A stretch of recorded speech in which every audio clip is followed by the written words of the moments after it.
Ban period শেষ হওয়ার পর আমরা যখন প্রথম সমুদ্রে যাই তখন ইলিশ প্রায় দীঘায় একদম ছিল না বললেই চলে। তারপরে মাঝে কিছু ইলিশ হয়েছিল, লঞ্চ ট্রলার প্রায় 25-30 টন ইলিশ মাঝে পেয়েছিল, কিন্তু তারপরেই একটা বড় রকমের দুর্ঘটনা ঘটে যায়। সেই দুর্ঘটনা ঘটা এবং সাথে প্রাকৃতিক দুর্যোগের জন্য মাঝে মৎস্যজীবীরা ফিশিং করতে একদম পারেনি। আজকে যে সমস্ত লঞ্চ ট্রলার ঘাটে ফিরেছে, আজকে প্রায় 25-30 টন মতো ইলিশ দীঘা মোহনা মার্কেটে উঠেছে।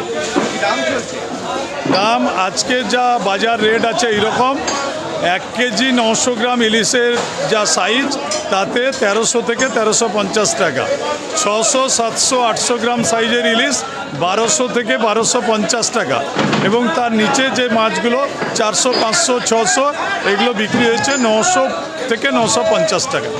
আজকে যে সমস্ত লঞ্চ ট্রলার ঘাটে এসছে আমরা দেখছি যে ইলিশ তারা কিছু কিছু পেয়েছে এবং একটা অনুকূল পরিবেশ তৈরি হয়েছে ইলিশ পাওয়ার জন্য। আমরা আশা করছি আগামী দিনে যদি এই ধরনের প্রবণতা বজায় থাকে তাহলে মৎস্যজীবীদের মুখে হাসি ফুটবে এবং আমরাও বাঙালির পাতে এই রূপলি শস্য তুলে দিতে পারব।